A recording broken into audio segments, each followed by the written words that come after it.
For those who are looking to say that the Navy said this, we hate to break it to you, but our show is not affiliated with the U.S. Navy in any way. This show is by and for active and former sailors to have a place to express their own opinions and beliefs.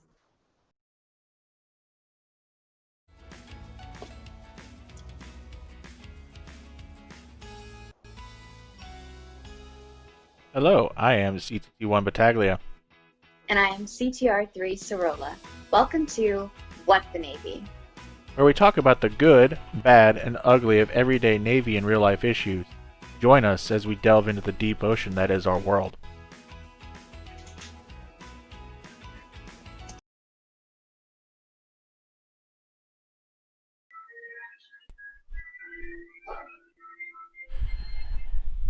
Good evening, everyone. I am CTT1 Battaglia, and welcome to the very first special episode of What the Navy, where we will have our very own Directorate Leader, Commander Mason, and Senior Chief Jagger, our Director at ESL. So, with that being said, ma'am, welcome to the show. This is our very first episode. We're all very nervous. Hopefully, you aren't. And we're going to get right into it. So, ma'am, can you give us a little bit of your background, please? Ma'am, you are muted. You're muted. First off, technical difficulties. Glad it wasn't me. It's the small things. What I was saying when I was muted is that I just really appreciate the invitation. I really do think so. In the household, I'm the oldest of 6 kids. I would say that I had interesting but very fun childhood. A lot of that entailed being the second parent for my younger siblings because, like I said, I'm the oldest of 6 kids. My mom would have to work a lot, so a lot of the parenting sometimes when she was at work would fall on me. And I probably overstepped that boundary a little bit because if you ask my siblings today, they would probably say that I still boss them around or I still act like their mother, even though they're all grown. So some of those habits just don't go away. I have been called bossy in the past because of, that upbringing, but really looking out for my siblings. So a part of who I am in the Navy and who I've been throughout my career is really centered around that. I have a very, very close knit family. My family, my siblings and I are extremely close. So there are 3 younger sisters and I have 2 younger brothers. Like I said, from those are all of my mother's children. But then on my dad's side, I do have an older sister and a younger brother. And I would just say that we are a close knit blended family, if that makes sense for some people. I'm very fortunate to have a mom that really, it doesn't matter who your mother is, who your father is, we are all one family. And she's been very intentional about making sure that we understand that and that we look out for each other and that we love one another. So I would say that coming into the Navy, I joined the Navy when I was 18 years old. Coming into the Navy, I had an extremely strong foundation. I had a really strong family ties. And this year, in a couple of days, I'll celebrate 27 years in the Navy. Those ties have not gone away. They've only gotten stronger through the years. And I would just say family first is really a mantra for my entire family. And that's what I would say about my upbringing.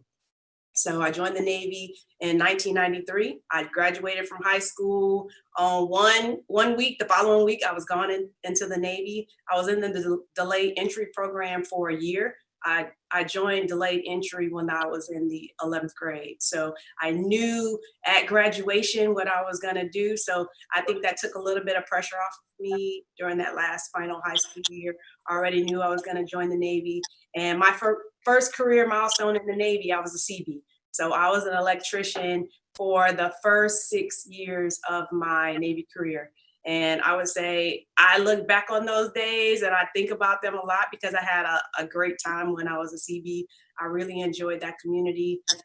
During the time that I joined the Navy, females could not go on in the deployable units. So there were CB units that deployed, but when I joined, I could only basically go to shore duty. So I spent my first tour in Guantanamo Bay, and then I did my second tour in Atsugi, Japan. So both shore duties. And I had an awesome time, I think, during those young enlisted years. I was fortunate. I came in the Navy as an E3, so where are my folks? I came in the Navy as an E3. And by the time I got accepted into the Seaman to Admiral program, I had made E5 by the time. So around the same time, I made E5, and then I got selected right around the same time. So that was all during my first enlistment. For CBs at the time when we joined the Navy, you had 5 years enlistment right off the bat. So at the 5 years, and then I set goals for myself in the Navy. So it was a commitment I made to myself. I said, if I don't make E5 in my first enlistment, then the Navy's not for me and I'm getting out. And so as it got closer and closer to the 5 year, I was like, whoa, so I'm actually going to get out. I have been going to school. I have been working on my associate's degree, but still I had that pressure on myself because I felt like if I didn't do it in the time frame, then I should probably move on. Maybe the Navy wasn't for me. And so around the same time, I made E5 and I got picked up for the Seaman Admiral program at the same time. So I don't know how long you want me to talk because I'll just go forever. But that's about me, my background. Tell me when to stop. Tell me when to go. This is your floor. Ma'am, you can talk as much as you need and as much as you want. I love hearing sea stories. Oh, no. I heard you say, oh, what are you about to say? It's not your stories from old people. I will be expecting my counseling shit when I come back. Yeah. Put that on the list. You got to get that done. Ma'am, you only been talking for a minute and a half. It felt like forever, so just I think it's been a little longer than a minute and a half. Exactly. And just so you know, ma'am, I could hear my wife giggling downstairs right now from that. So she's having a great time right now, watching me go red. So, I mean, so you've had one heck of a career, ma'am. 27 years. That is Still a kicking. lot of time in the service of our nation, and definitely thank you for your service, all the time that you spent in the Navy. Now we're gonna have to transition to that difficult topic that everybody in the world is talking about. Before we do that, let's hear from Senior Jagger too. Okay. Senior. I mean, we don't have to. I mean, I'm all good. Senior was more than happy not to. Right? He looked like he didn't want to. No, well, that's the thing. I finally got the video working, so we'll see how it goes from there. No, I'll keep it short and sweet. No, kind of like Commander Mason. I was the oldest of 3 children. Growing up, I actually joined the Navy because I was looking for some sort of direction, some sort of, that calling of joining something larger than myself, looking for something, that you could actually, dedicate yourself to and, actually feel like you were, doing something more worthwhile than, a 9-to-5 job, just getting a paycheck, that sort of thing. I've spent most of my time DURSUP. They finally did get me for a national tour this time around. So, but I've enjoyed it. No, I just hit 18 years just about a month ago. So I've got a couple more years and then I'll be heading back to civilian life. But no, I was born in Arkansas. My family was definitely on the hippie side. We had a midwife. And so my brother, my sister, we were all born at home. I actually ended up getting wrapped up and ended up in the hospital towards the end. But, we spent about 3 days in Arkansas, and then my father was Merchant Marine. So we moved all over the country. So I never really called anywhere home until we settled my middle school years in South Carolina. So I consider South Carolina home. That's where I joined the Navy. And like I said, here in a couple of years, when I wrap up my time, we'll be heading back that way. But no, it's been a great time. And yeah, looking forward to this discussion and many more in the future. Thank you, Senior. Chief, we might as well just go around the table. So go ahead, Chief. Hey, as such, Senior Chief, glad to have you. Thank you for being our second guest speaker.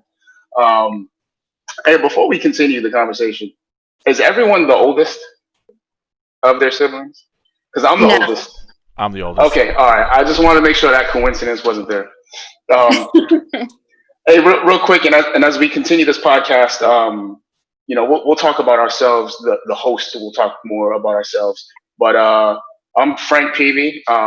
Sailors know me, or excuse me, service members know me as Chief Peavy. Been in for almost 15 years now. Been to a couple of ships, and I just came from instructor duty, which was super satisfying. If anyone is considering doing that, and now I'm in really, really interesting command. This is the first command that I've been a chief at, and it's also the largest command that I've been at. Super satisfying to be doing things like this with sailors at 1800, 1830. I'll be honest, I've never done anything like this. So thank you for the opportunity, and you can go ahead, CTT1. Thanks, Chief. So, like Chief said, we'll hold off on the rest of the introductions till towards the end. So we'll transition into the topic that everybody's talking about out there in the world. Captain Means just did her show earlier today at 10 o'clock. I don't know if anybody was able to catch that episode. Chief, I know you were able to. Commander, were you able to? Yes, I was a participant as well. I called in from my cell phone. Okay. So, anyways, so ma'am, as I was saying before, you've been in the Navy a long time, and there have had to have been many incidences of racism, discrimination, or any microaggressions that you might have seen. How did those incidents impact you as a sailor, as an officer throughout your career?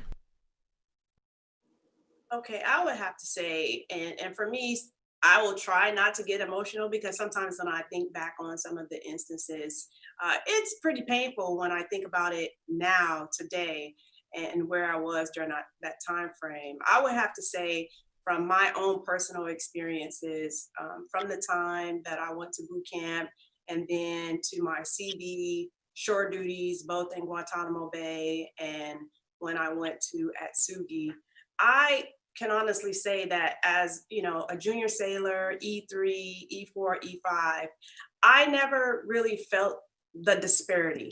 I can say that I felt like, okay, if you go to work, you work hard, you do what you're supposed to do, you stay out of trouble, you can become successful. And specifically when I went to Atsugi, I was I was the only female in my unit for a significant amount of time.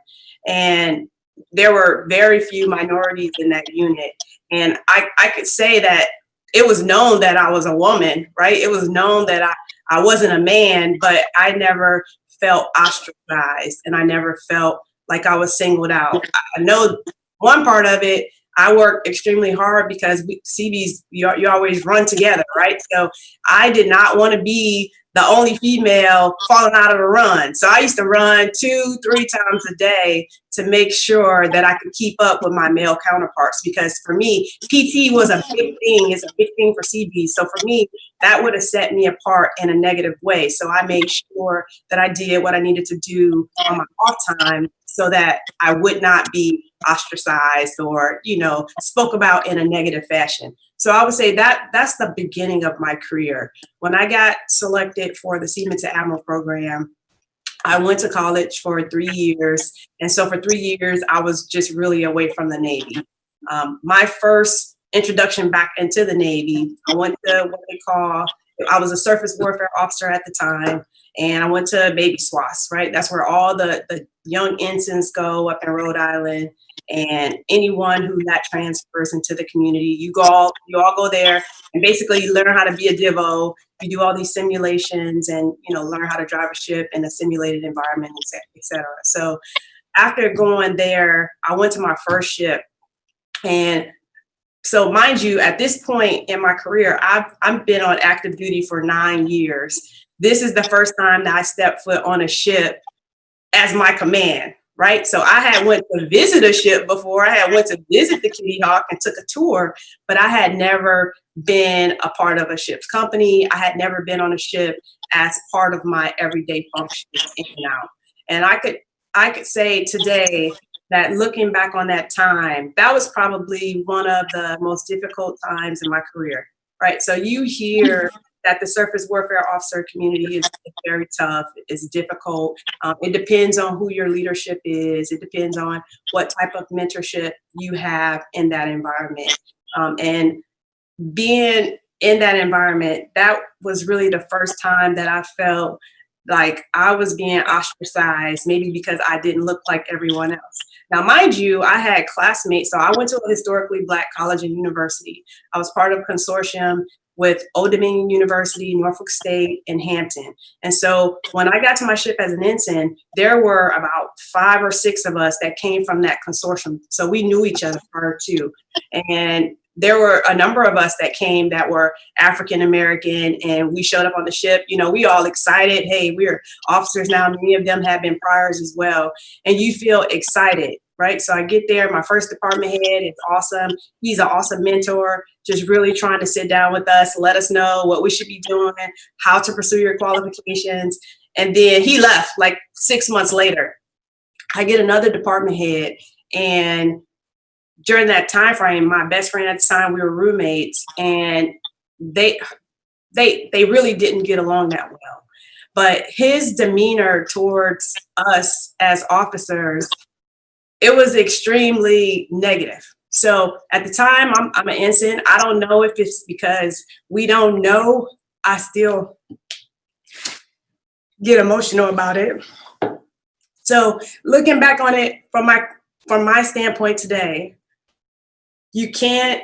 It's different when it comes to microaggressions. It's difficult to pinpoint exactly what a person does that seems unfair or unjust. What I did know is that I felt like I was being treated differently, as well as some of the other officers felt like we were being treated differently when it came to the pursuit of our qualifications, you know, having certain jobs or getting certain, liberty when we got to ports. Those are the things that you feel as though you're being treated differently than the person next to you, right? So in the SWO community, you have to have a sponsor. So I don't know if you remember on the call today, someone mentioned sponsorship.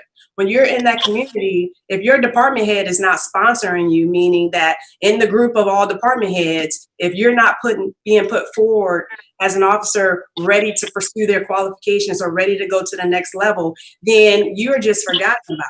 Right? You're put to the side. No one is trying to pull you forward. No one is really trying to help you. So you're trying to help yourself. And in some cases, if you don't know what you should be doing, or if you don't know what you're doing wrong, then it's hard for you to correct yourself.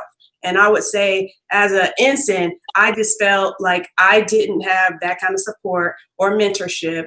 We didn't have any females at the time that were in leadership positions. I was the only one, and so were my peers. There was a lieutenant on board that was a female, but she was not respected at the leadership level. And so there were things that occurred. I saw peers of mine moving through their qualification process when I know they didn't work harder than I did, right? One of them was a roommate. She would be in her rack all the time. I was the commo. I was getting called all kinds times of the night. I was being called to the quarterdeck for this, called to the bridge, all these things. So you can't say that it's because this person is working harder than you are. And so it didn't prevent me from moving forward in the qualification. It prolonged the process for me, for other officers, my peers, those officers that we all showed up together. And what it does is it makes you feel undervalued. It makes you feel as if what you're doing is not important. And it makes you feel as though the people that are supposed to look out for you and really help to pull you along. They don't care about you. And so when I talk about that, when I talk about this topic and, people ask, what can they do? I would just always say, evaluate how you treat every single person that works for you. Every single person. So it shouldn't matter whether I look like you or whether I'm from the same hometown you are, or if we went to the same college, if I went to the academy and you didn't. It shouldn't matter. We all should have the same level playing field. We all are doing very similar jobs. We all should be able to get the same type of mentorship. And I just felt like during that tour, it was me and there were others that just felt like we were the ones that were outside the circle of trust. And so being outside that circle of trust, it makes you feel demotivated, because regardless of how hard I worked, I didn't feel like I was going to get any further, any faster. So you find your motivation goes down, and it really does put a dampening on your spirit. That was the first time in my Navy career. And now, mind you, I'm in the Navy 19 years. That was the first time in my career that I really wanted to get out. Right? I really wanted to make my exit at that time frame. And so it wasn't until the tour after that I got an awesome mentor and someone who really poured into me, into my career, talked to me about the things that I should be doing and what I should do next. And I also got corrected, right? Because I don't know everything. But somebody who can correct you, but doing it in a way that they're looking out for your benefit and not trying to degrade you or put you down for no reason. So yes, I can say that I've experienced it in those ways. And for some reason, I was able to endure during that time frame and move on to something else. There was one thing that this chief a long time ago, when I was still an E4, I met her in the bathroom, right? Because I had never saw really a woman chief before. So I was like, whoa, let me talk to this chief. And I said, well, how did you do it? You've been in the Navy so long. What happens if you work for somebody that you really don't like? Blah, blah, blah. And she said, well, the one thing that's good about the Navy, either you're going to transfer or that person is going to transfer. And so this is something that I learned as an E4. So I think that I've just been able to hold on to that as a constant, knowing that every command, every job that I go into, it's never going to be permanent, right? I always, either I'll get the opportunity to move on, or that person can get we'll move on eventually. But as I've become more senior, I've learned how to speak up for myself more, because I tell you, during that first tour, you're so afraid, right? You know that your captain can write you a bad fit rep and it'll put you out the Navy, right? All you have to do is not get qualified as a SWO and you're going home. It's just that easy. So when you live with that kind of fear on a daily basis, it's hard for you to really speak up for yourself. But now, if I had someone that I was mentoring through that situation, I have things that I would tell them that they should do. I would point them to CDR. I would say, file a grievance against that supervisor. Or during that time frame, I had no mentorship. I had no one to talk to. So if I was making mistakes, I was making more of the same mistakes and not able to get over it, as it related to me becoming better in my job and performing better. Instead, it was just, I had a supervisor I didn't get along with, and everything else just, it was, until he moved on and I moved on, basically. So, yeah. Hello, ma'am. I'm CTR3 Rolla. So kind of piggybacking off of what you just said, what do you wish to tell sailors who don't understand why racism should be discussed and why it's not an issue that only minorities should care about? What do you think? What I would say to that is that it impacts everyone, because so I'll tell you about that young ensign me, right? So if I had mentorship, if I had, leadership that cared about my progress, then what would have occurred? I would have become a better performer, and I would have been able to, increase my impact on mission. And so not doing that, what ends up happening, I wasn't terrible. I did my job every single day. But when I did my job, it was, if you're so unhappy, you don't perform at your peak level. When you know you have leadership that wants you to succeed and they're doing everything to help you succeed, you put in even more effort, right? You're trying to get it done. You'll stay up all night working on evals, fit reps, whatever it is, because you don't want that leadership to be disappointed in you. Instead of putting fear in people on or of what you would do to them or what you would do to their career, you just get better people, better performers, and people feel more like a team versus you have one or two that are receiving accolades or they're performing great while the rest of your workforce is over in the corner, maybe sulking or unhappy. So when you build a team and camaraderie of people that really want to succeed together, then the mission gets done faster, more innovation. People are more, they're more invested. They want to be a part of the team. They want to do more. And people are just, you think about it, right? When you have a team that really has that synergy, they want to work together.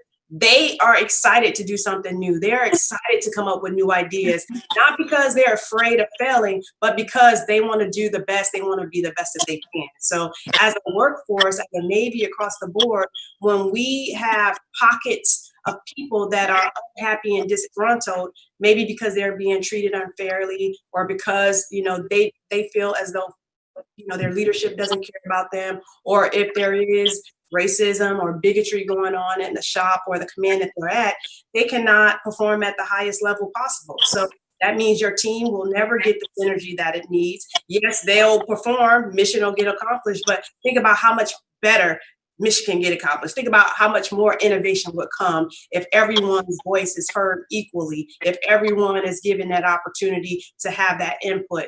So it's not just the diversity, but to allow those voices to be heard, those ideas to be heard, the different perspectives to come into play, because we're all better together, right? We're better together. You have a different point of view than I have, and Chief PD has a different point of view than Senior Jagger. And when you put all of our ideas together, you can see it from all these different prisms. And I think that picture that you get is always that much better because we've already taken a look at all these other sides, right? So you can see, oh, maybe that won't work, but this will.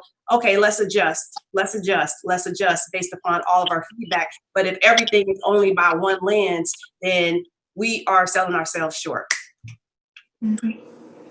That's the reason why we have 4 hosts and not 2 hosts, so we can just have different perspectives, So. Absolutely. Pastor Davis, you look like you want to say something. Oh, I was contemplating my question and stuff, making sure it flows. But I do have a question for both ma'am and senior. When it comes to addressing topics as such like this, like, do you think as the military, we actually do go in depth with it? Like, because it is an uncomfortable topic, but it does need to be discussed, especially when there is, as far as like inequalities go, one race might feel more attacked, especially like specific instances in the military in regards to like Black women and the way we might put our hair, especially how the military has guidelines on what hair colors are allowed, even though it is not specific to a race. There have been numerous incidences where a Black woman might have her hair within a regulation color, but yet it will be called out as faddish. Do you think that is like a topic that's more hard to discuss within the workspace, or for people to understand who don't go through that experience, why someone of color might be upset about something of that sort? And how do you go about addressing the issue?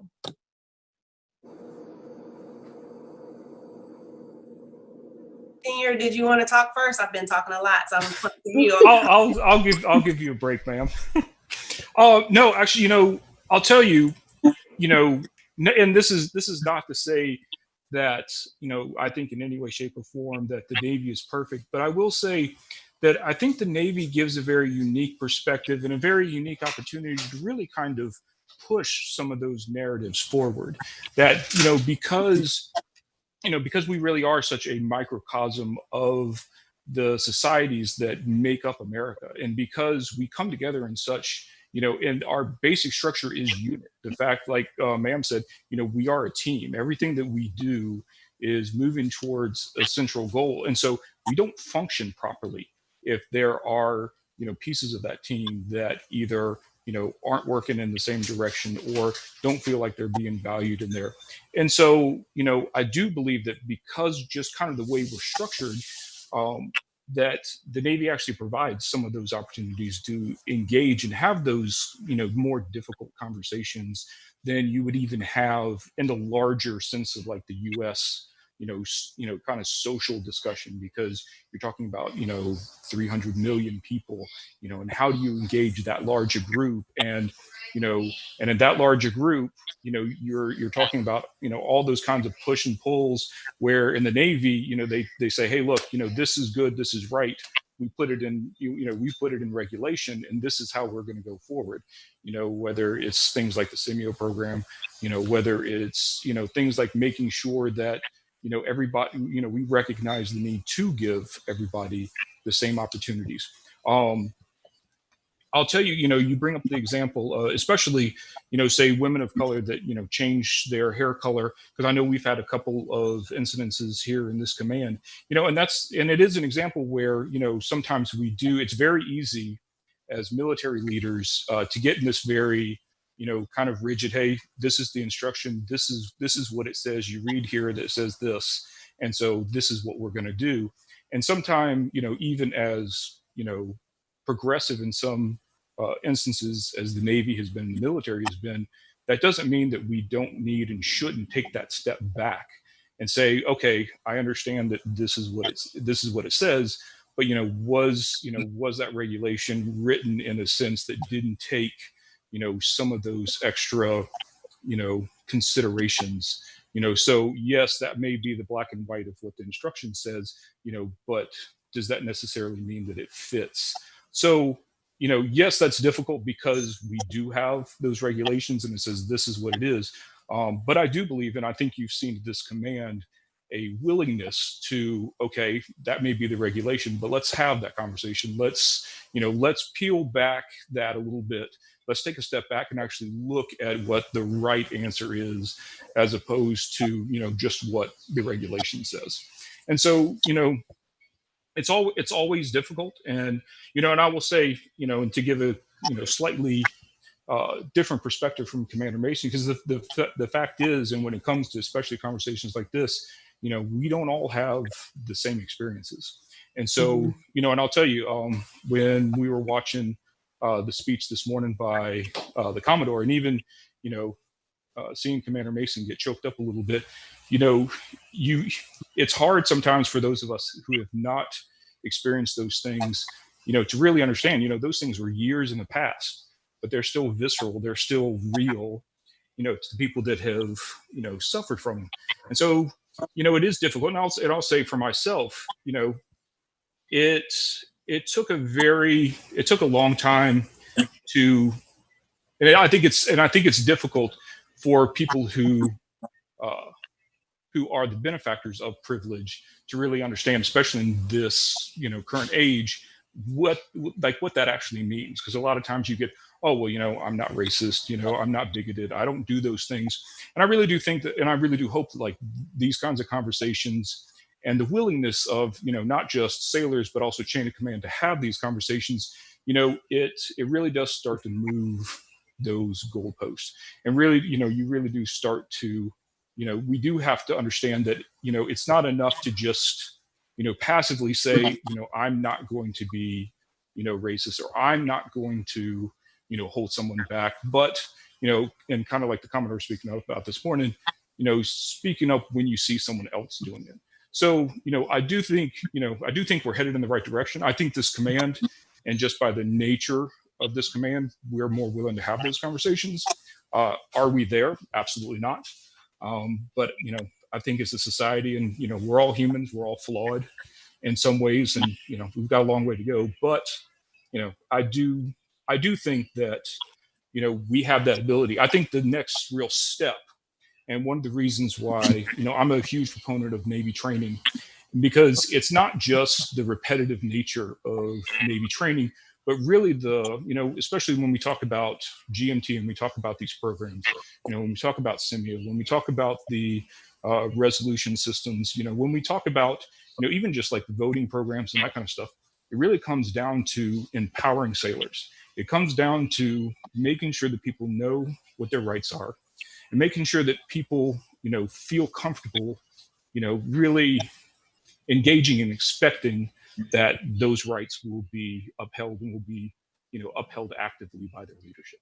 So going, in nice big circles. Yes, I do think those are difficult conversations. I do think that this command, and I think the Navy, by and large, is willing to have those conversations, but they've got to be brought up, and sailors have to be empowered to feel like they can bring those up for us to have those conversations. So do you think this is something that needs to be like implemented in like the trainings that we do when it comes to racial discrimination and other inequalities of equal results or equal actions or impacts that other people might cause on someone else? Because a lot of people aren't aware that they are saying something or doing something that is a microaggression. I know, like you said, like regulations, but in my view, as a Black woman in the military, regulation is regulation. So to me, it's like, if that regulation says blonde hair, y'all better not say nothing to me about blonde hair because it's in the regulation. But that's the thing that's not happening. It's, oh, that's faddish. And of course, darker skinned women, anything that's lighter than us, it's going to stand out more. So do you think that's something that needs to be said in trainings? Because microaggressions are not something that people are aware that they are doing, or even aware of what microaggressions are. Oh no, absolutely. Because and it's not just trainings. When we talk about the resolution system, one of the things that we've got to make sure too that people are empowered to understand that, hey, look, if someone says something that you find offensive or rubbed you in that wrong way, you should feel comfortable enough to engage that person or engage your leadership about, hey, look, this happened and it needs to be addressed. And that's what I talk about empowering. And I'll tell you, for years the Navy was shifting to doing a lot more of the computer-based trainings when it came to the GMTs. You clicked through the slides, you answered a couple of questions, and you moved on. And I really thought we were doing a disservice. And I really do like that in the last couple of years, we've started to move back into doing the in-person training, because things like that, things about, how we actually engage each other, things about, how we actually bring up those difficult conversations. You are not going to get that from a slide deck. You are not going to get that from, going on NKO and, clicking a couple of radio buttons. So, it's all of it. It's, it's making sure that the training happens. It's making sure that we're doing it face to face so that, because you can't ask the computer if you have that kind of question. And, and it's making sure that people, understand. I will say I was, and it may, and maybe it's just a small group, but, I was disappointed this morning when one of the questions to the Commodore was, how do I resolve, this issue? That should be one of those kind of core things that we teach going through basic training. Coming here, we repeat in GMT every year. And so if we still haven't really gotten that message across, and if everybody doesn't know how we move through those things, then clearly we still have more things to do in training. But to your question, I absolutely do think that it's key that we do that training in small groups and that we do that training face to face, because that's the only way that we can engage and have those kinds of exchanges, and that's the only way we can move that discussion forward.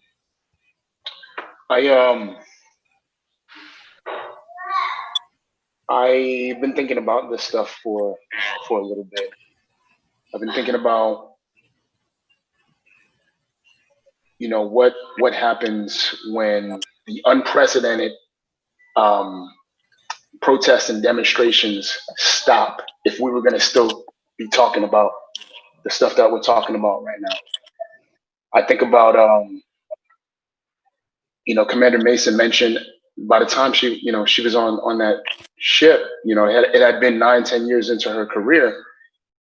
And correct me if I'm wrong, man, but you had a better experience when it came to being treated as an equal person when you were first in the first 10 years in your career compared to the next 10 years, right? So, or not next 10 years, but toward the end, the 9th or 10th year. And I wonder, I don't personally agree we are doing the training, the discussions justice right now. But I wonder how we would make sure these conversations continue, not just at the formal setting, right? Because I asked this to a bunch of people, oh, well, if the CMO was doing their job, then we would be all good, and and we wouldn't be that, that's not the answer. That's a formal setting. That's not the answer, and that's not, even though we do these trainings every year, that sailor still had to ask, Commodore Means, how do we resolve it, right? It may be common sense to some, but it's not to others. But how do we, keep that going, and how do we keep progressing even after, the protests stop, and how do we keep that dialogue going? Because, it's easy enough to say, it's easy to say, oh yeah, we just need to keep talking about, and this isn't against anyone who, in this room, we need to keep talking about this, and we can't just do training. We have to have the conversation, but how do we ensure that conversation is being had for everybody? And I don't know if that's a question that any one person can answer, but I've been thinking about, I don't want to lose sight of the good that's happening right now, and to just kind of change the direction real quick. Senior Jagger, Commander Mason, how do y'all personally feel about what's going on in society right now when it comes to the protests and the demonstrations?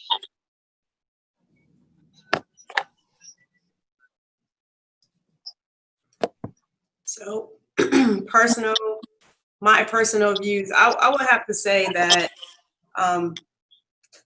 watching protest, being a part of protest, it's all very uncomfortable for most people, right? So seeing it on the news day in, day out, seeing people run from police, being tear gassed or having rubber bullets shot at them. But what I would say, though, is that it's necessary, right? So the protests that are going on today, they are necessary, because for too long, it's been okay for people to be treated the way that they have. Now, I would say for Black people, for minorities just in general, to be treated the way that they have. So it's uncomfortable. It makes people look, right? It makes the conversations, make communities uncomfortable, but it has to be done. And I think the part that makes me the saddest about where we are today is that if you go back and you look at, George Floyd, the murder of George Floyd occurred basically on camera, filmed. Everyone saw it. And it happened, his life was taken as if it was just a normal day. So what makes me the saddest is that if you ever watch footage of the civil rights movement, if you ever watch footage of, the marches that were had during that time, footage, this is not a movie, not a production, but actual footage of children trying to, integrate schools. What occurred? Police attacked innocent people that were protesting. There were children, teenagers who had dogs. The police dogs were sicked on them. Fire hoses were used. And so when did the civil rights movement happen? And so in 2020, to still be able to turn on your TV and see almost the exact same thing happen, maybe it's not a dog, but a person being held, you know, in a chokehold on the ground. And then when you pull back the onion of what actually occurred, should the police have even been involved in the situation at all, right? So at this point, I think that our communities are so exhausted of watching these events occur, exhausted of needing to explain why our communities are in the position that they're in, exhausted for the fact that I have to explain systematic racism. Why should I have to explain that over and over again? It should be clear as day as to what's going on in the communities, but it's been ignored. So I feel like the protests are necessary. It makes me sad to see something occurring in 2020 that occurred during the 60s, right? That's what makes me sad, to see that things have not changed. You feel like there were lives lost, the assassination of Dr. Martin Luther King, the assassination of Medgar Evers, the assassination of Malcolm X. You saw all these people lose their lives during that time frame, and then all these decades later to be almost in the same position when it comes to the communities, and how the economic divide between the haves and have-nots, and the policing in communities of color. People are just tired.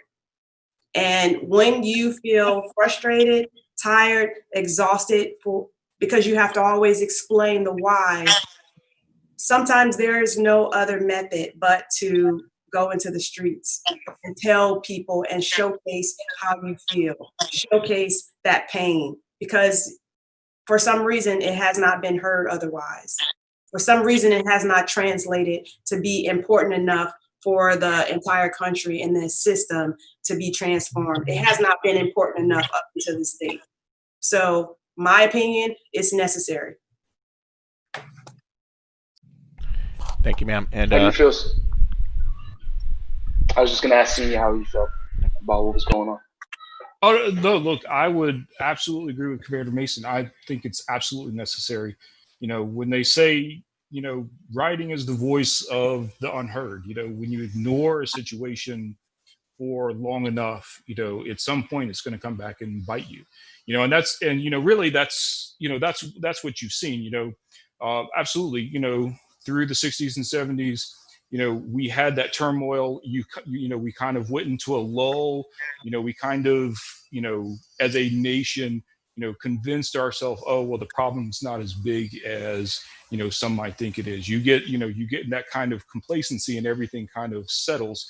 And so I completely agree with Commander Mason that, it's the turmoil, it's the upheaval that is needed to bring, that tension back to that. Because, I'm a huge fan of human history. And when you look back at not just American history, but when you look back at, the scope of human history, the unfortunate reality is we as human beings don't, we don't take on large change, we don't take on large change easily.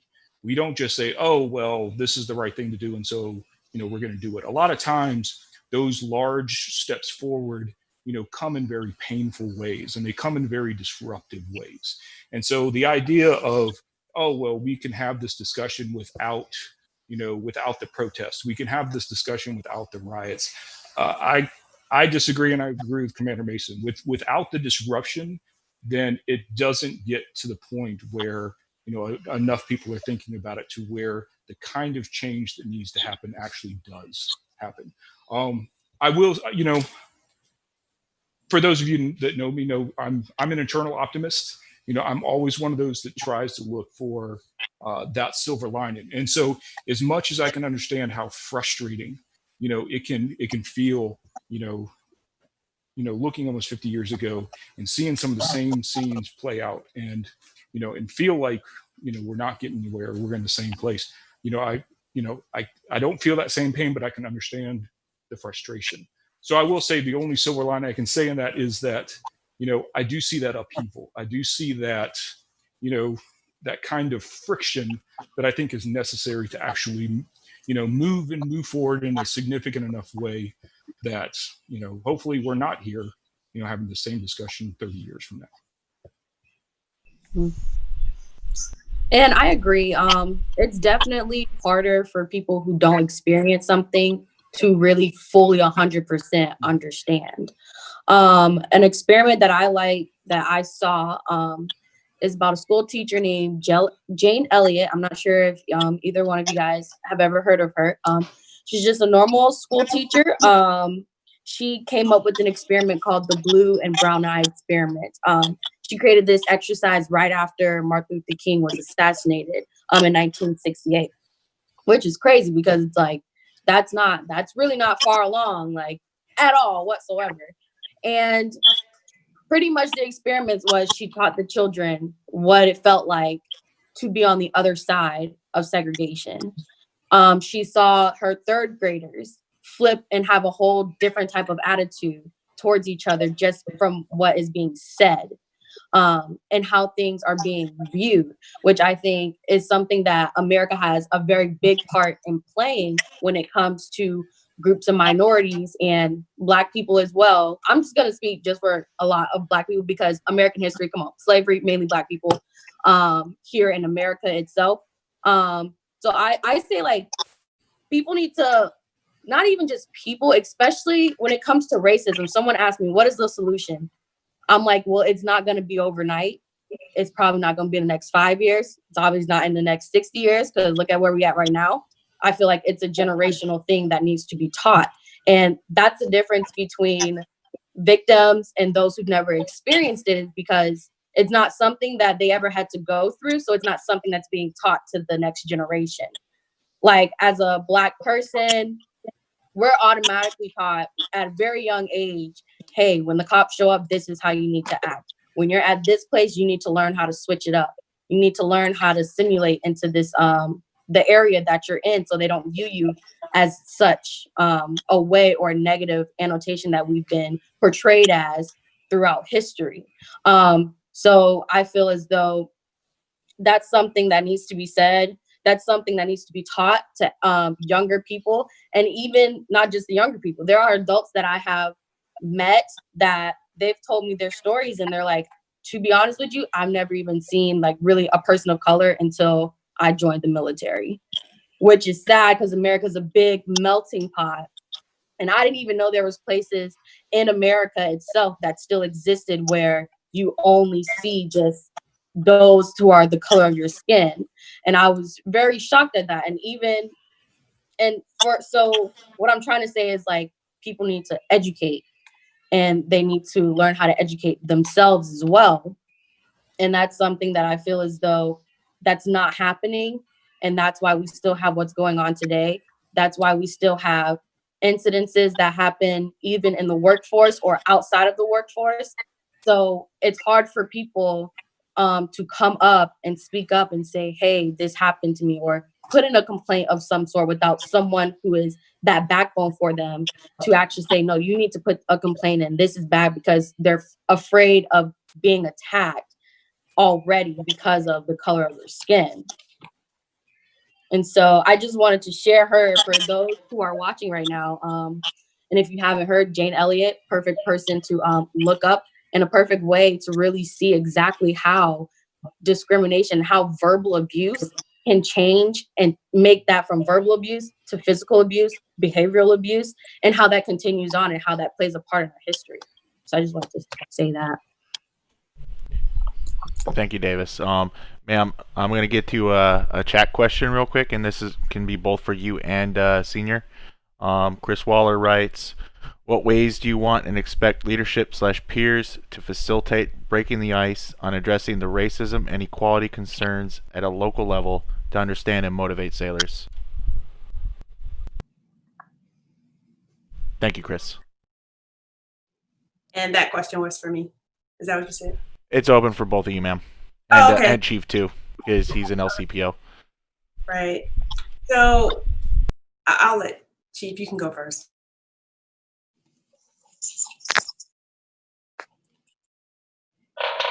Senior, you wanna All right, sure. So attack I'll that tell one? you. Yeah. So I'll tell you. You know, and I do come back to this because I look, because I understand. You go through, and I've been in the Navy for 18 years. And you go through the same trainings and the same trainings and the same trainings.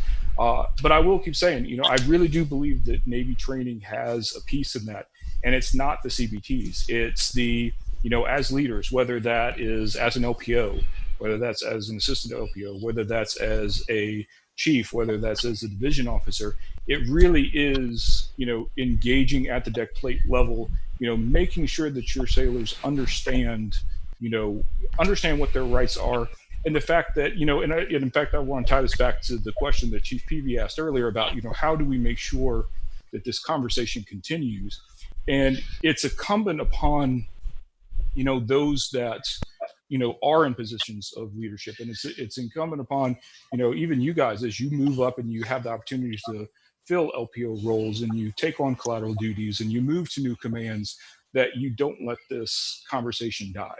So, I mean, honestly, the best way, whether it's as leadership or whether it's as sailors, that we keep this going is to just have the conversation, is to not get stuck behind our computer screens, to not look at things like quarters or GMTs as just another check in the box. Those really are opportunities for us to come together in those, small units, usually where we're working together, towards the same operational goal.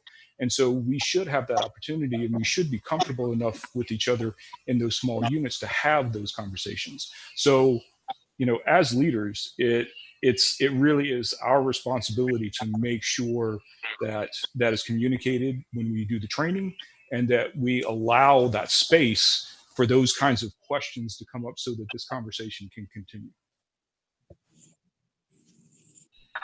All right, Senior, thank you for letting me gather my thoughts. Yeah, I couldn't agree with you more. We talk about the local level. I proposed the question to a group that I'm a part of. I asked, I said, is it now necessary for us to have normal discussions about race, color, religion, sex, gender, or gender identity? Are we going to that point? And are we going to that point to have healthy conversations about that, if for no other reason, just to get to know the next person, just to get to know the next sailor? Because, is it necessary? Let me put it this way: is what we know as a healthy work environment, or healthy working environment, a healthy working environment? Is it truly healthy, right? So the definition of healthy working environment is to, you have motivated people who are good producers, and the work is effective and efficient and all of that stuff. Is it possible to maximize the potential of people if you don't know them, and if they know that you don't know them, and if it's just about work? So I asked that question. Is there a need to redefine what a healthy working environment is, and to have those type of conversations? And some of the responses that I got, pointed to, no, that's never going to happen. Just kind of take a look at society, take a look at the nation as a whole. It's not going to happen. It's impossible. It's too grand, right? No one person can control, or not control, but influence, this mass of people. And I agreed with them, but it doesn't have to start from the top down, right? It can start from the bottom up. And my suggestion to basically solving most things in my own experience is to just get to know people. and to just get to know what is important to them. And you will talk to somebody, you know, you will have conversations with people where this is important to them, right? This thing that, you know, you may not think about in yourself as important to you, but it's important to them, right? And it's important for you to know that, and it's important for that person to know that you know and you care about those things, right? And you know, this is not to take away from the topic, but you know, that I think that is universal. Just get to know the next person, and what's important to them. I don't personally believe a healthy work environment involves a bunch of robots that don't know each other but can produce a lot. We have to have these conversations, and we don't really have a choice but to have these conversations. So yeah, that's my opinion when it comes to, you know, what is expected at the local level. You know, just learn your sailors, right? And I'll do my best to learn you.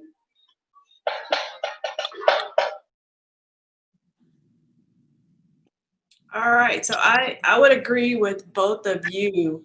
And just to take it a step further, I know we talked about training a little bit earlier. So when we think about local level, small group, I am a huge fan of scenario-based training.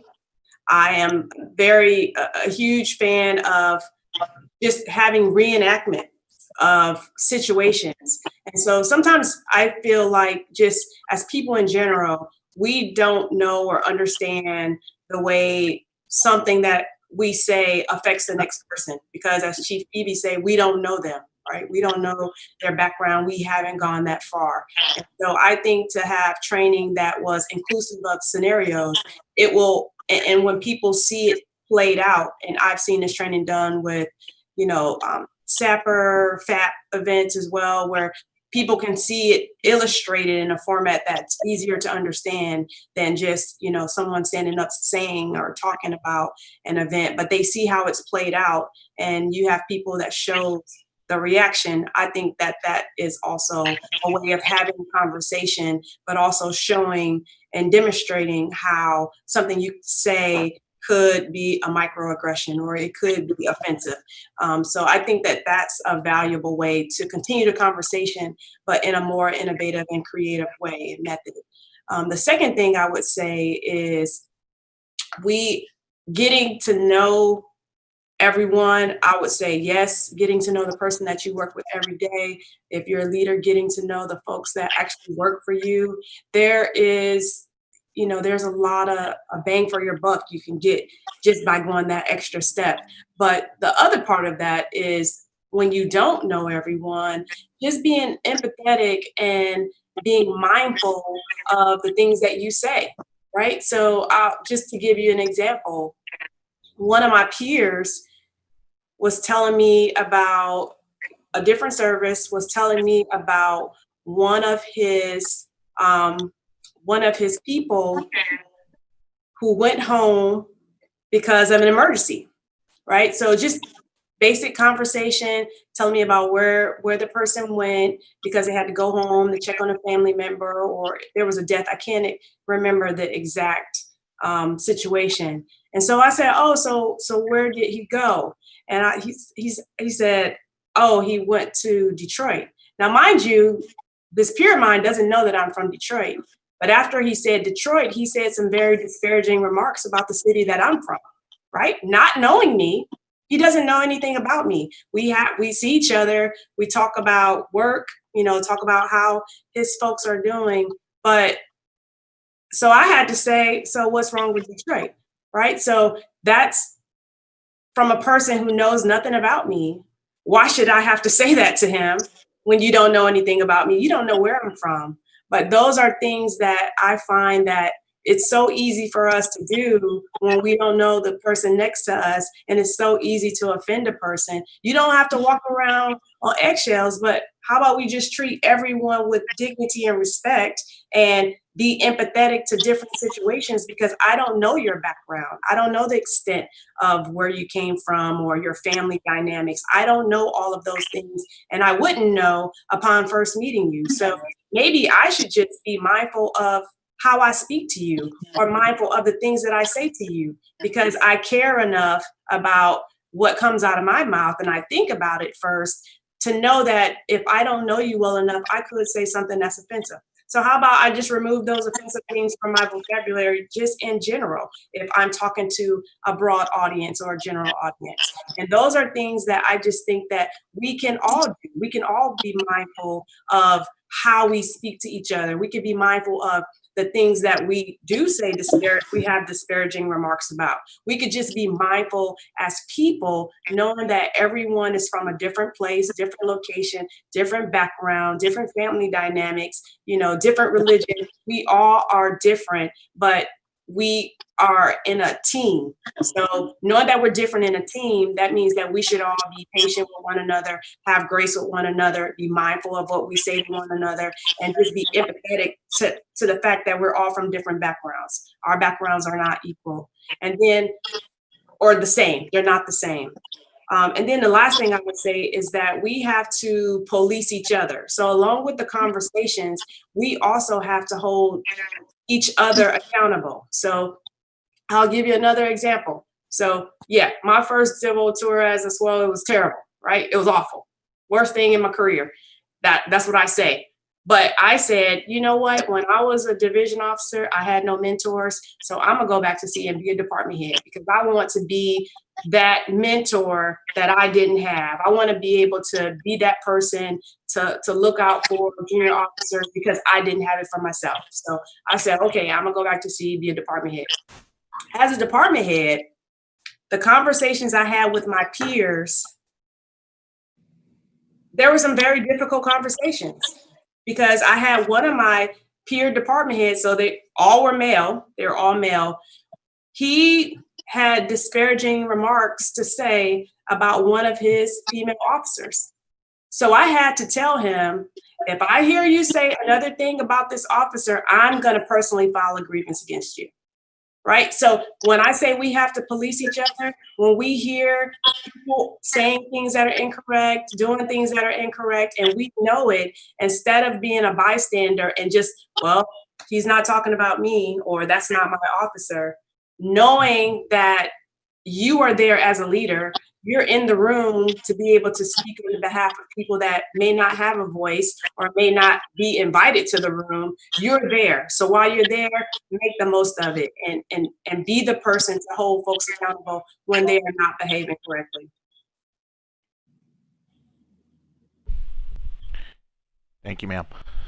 That I have no words for that, honestly. Does anybody else have words? Because I have none. Yeah, I just wanted to. Oh, go ahead, Chief. I'm sorry. You go ahead, C. Trevor. Okay. Just to piggyback off of a comment that Ma'am made when she said, be mindful, like if we're offending somebody and stuff. And I'm saying this for anybody who may be listening, all of us in this conversation. If you offend somebody and they are explaining to you why they are offended, there should be really no reason why you should take that as they're trying to attack you. They're explaining to you why you offended them, how you offended them, so that way you can be aware of it next time that you might do it. Because one thing might offend one person, it might not offend me, but it definitely might offend another person.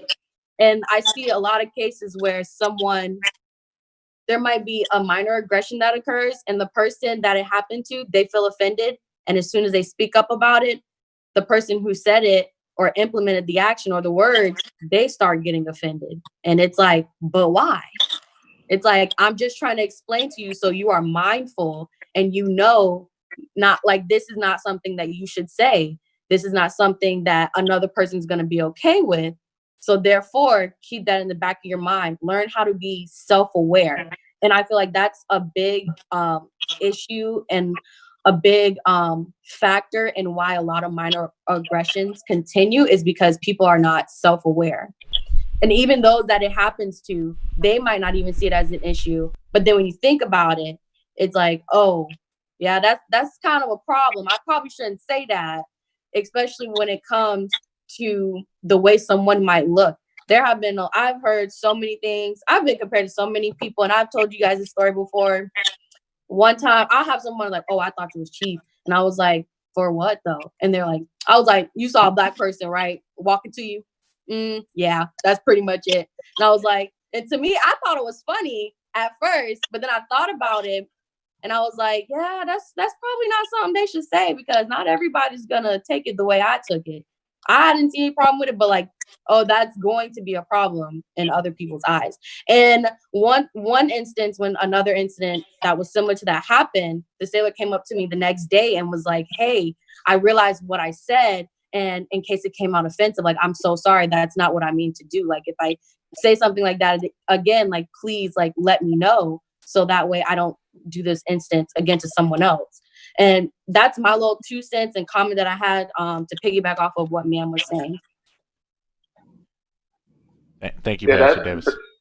That basically leads into what I was not as fun. I was going to lead into what I was going to say. You know, I don't think anyone at our I don't think most people want to just get people in trouble, but understand that you know, especially these conversations need to continue to happen, and as they continue to happen, you know, inevitably people will be offended. But because we're not out to just get somebody in trouble, right? And you know, Petty Officer Davis was explaining how something offended her. Well, that's an opportunity. That's her actually using what's called the informal resolution system, right?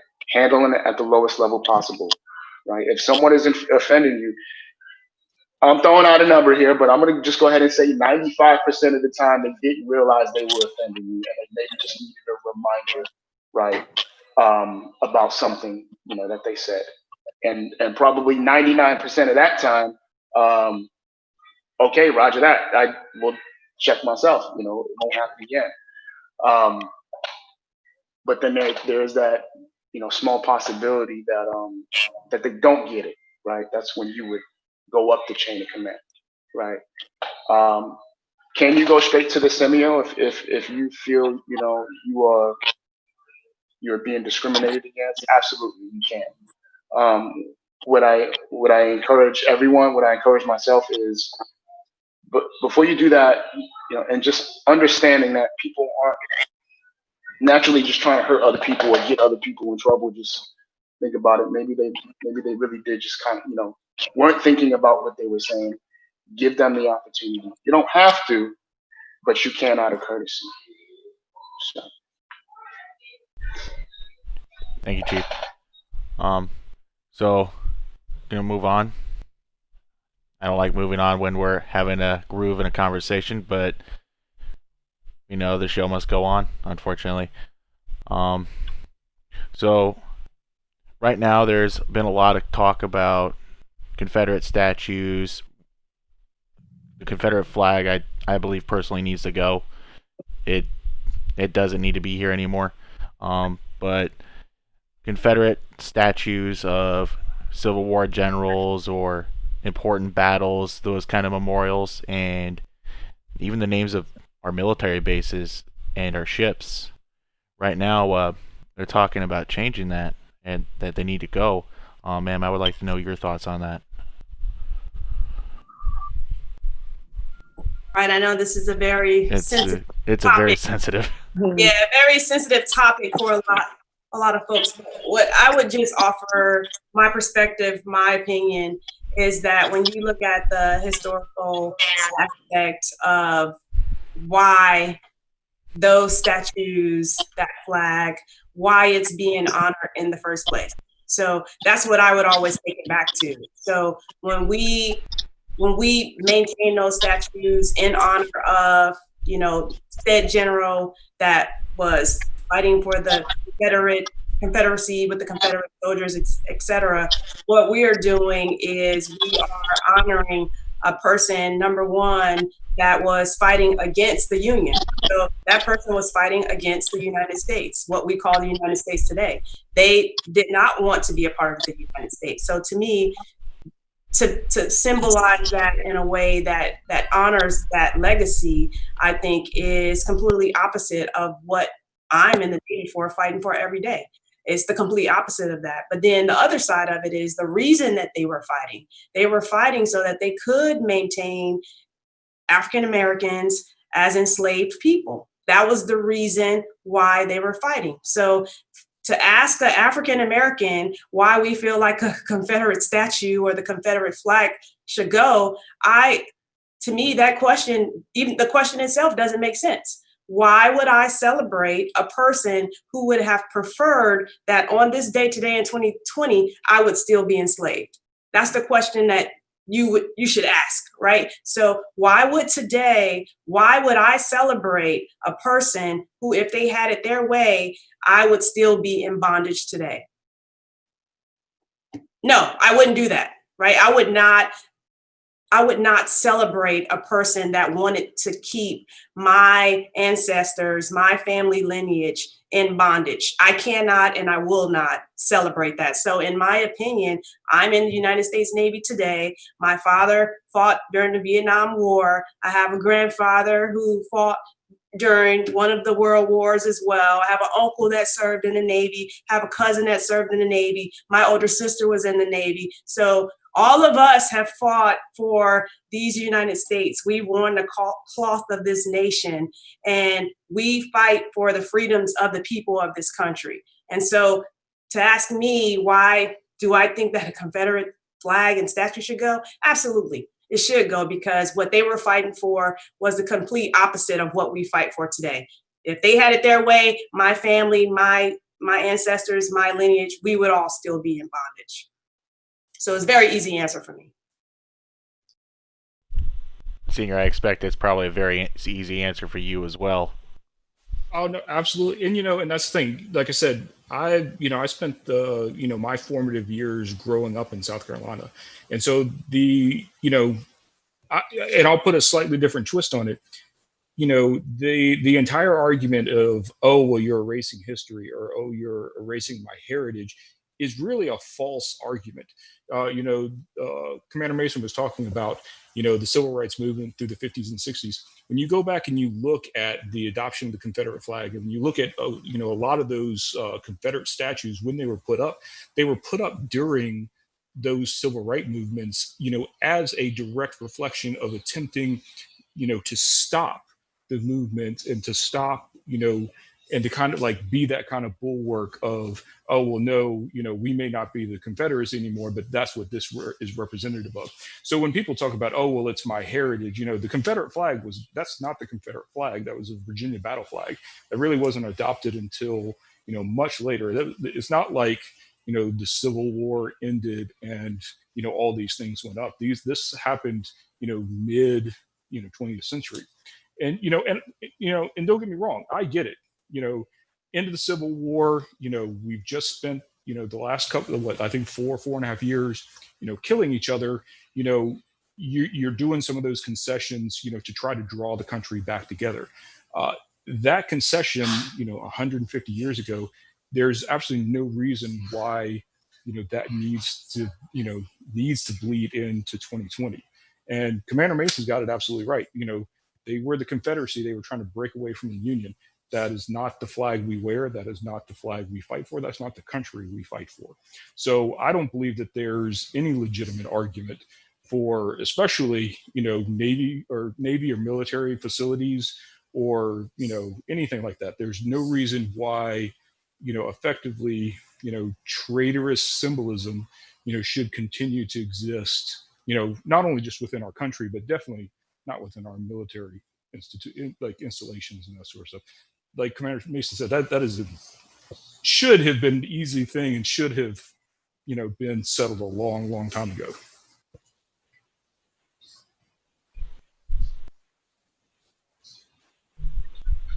Yeah, it's I didn't give it much thought before I saw a headline: remove Confederate symbols from Navy bases. I didn't even know there were Confederate symbols on Navy bases.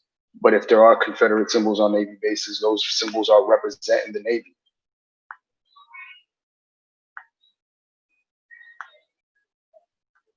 So, yeah.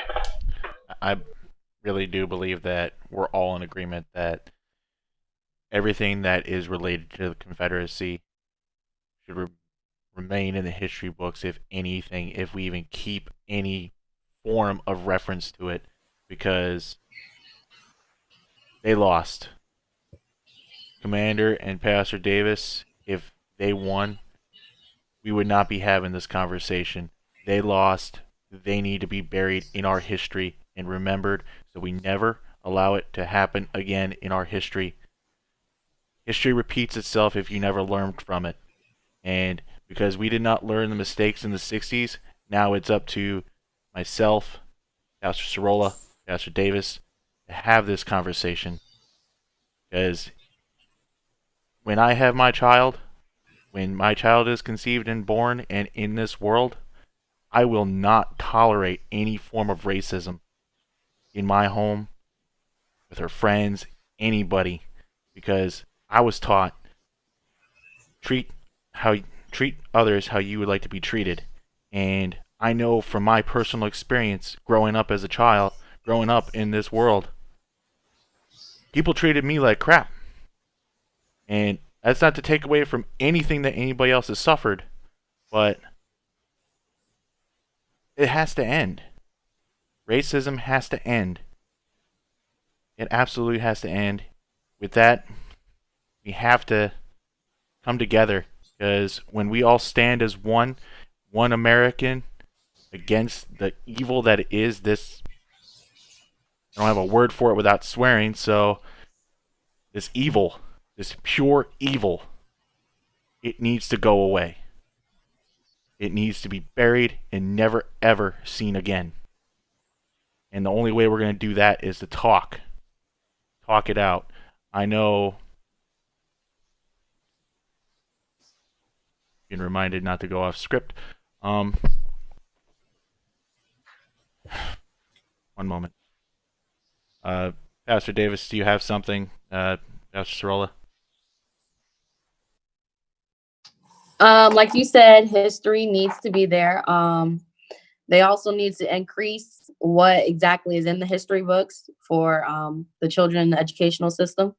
It's crazy how most of American history is slavery, yet in school, when we're in U.S. history, it's only talked about during the month of Black History Month, which is crazy because Black people, slavery, and I'm just going to say Black people were slaves for longer than we have been free, over 400 years. So, we got to put two and two together. Don't expect people to just, stop talking about this stuff, because it didn't happen not too long ago. It didn't stop happening not too long ago. The same people that were alive during these times are still alive now.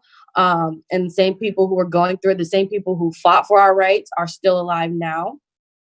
So I feel like that's something that needs to be taught in the educational system. 100% for sure. I don't care what nobody says. It needs to be in the educational system. There needs to be more history.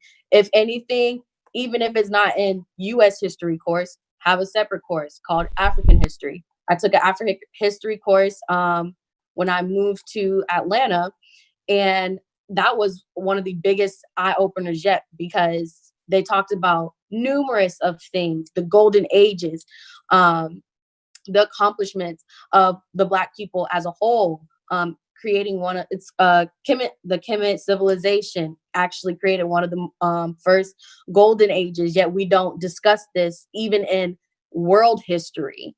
We don't talk about this civilization, and that's like the basis of American people is our past, and we're not trying to go backwards. We're trying to move forward.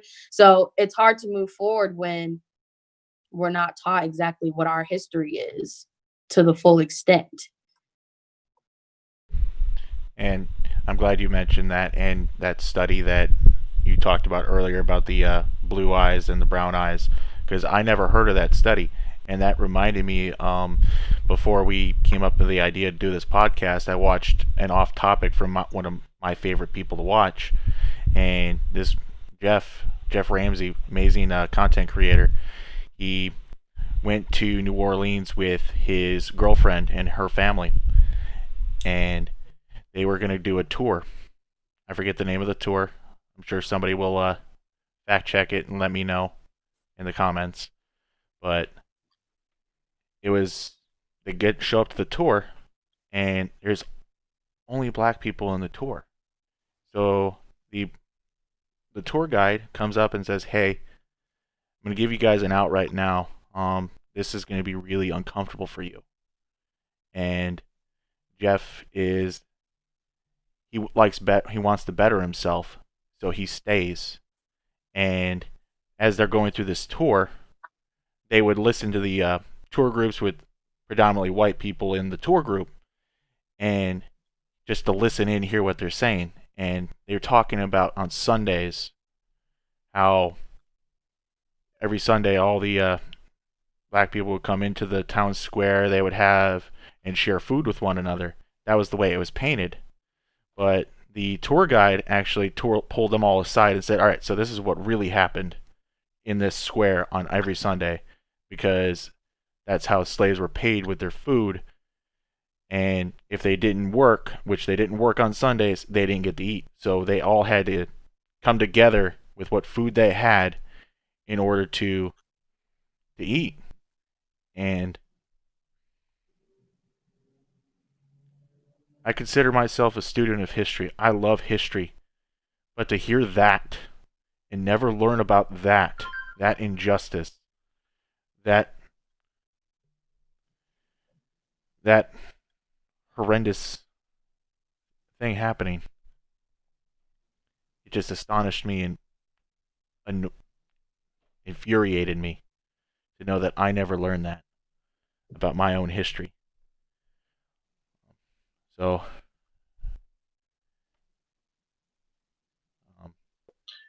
Chief? Commander Mason, Senior Jagger, thank you so much for your time. I think we're about, thank you for being so flexible. I think we might be 30 minutes past our recording time. We learned,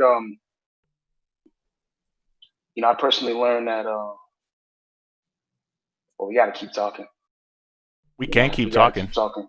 We have this all as long as you want, Chief. And we got a good amount of time to provide more content in the future. But for the sake of time, Commander Mason, thank you so much.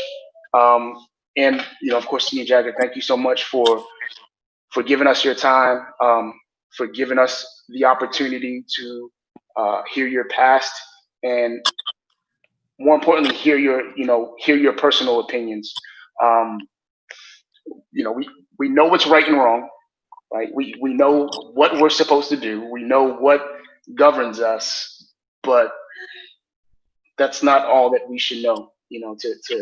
I personally believe, to be professionals, right? It's really important for us to learn about each other, and you've given us that opportunity. So, without further ado, we'll go ahead and wrap it up. Commander Mason, do you have any final thoughts?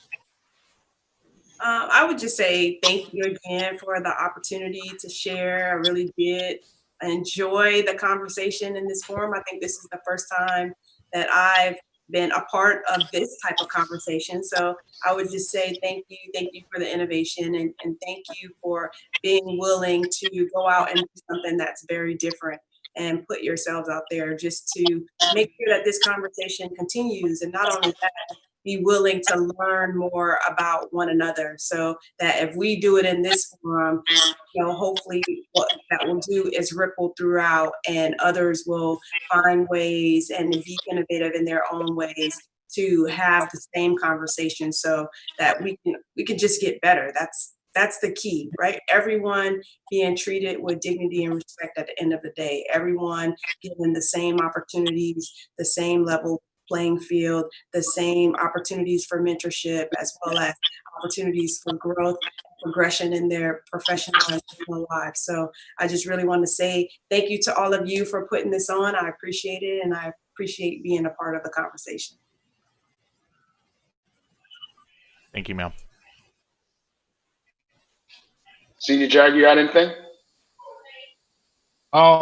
No, just, thank you, ma'am, for sharing those things, because like I said, no idea how, how painful that is to just carry that, and to keep carrying it for, all the years that, that you do.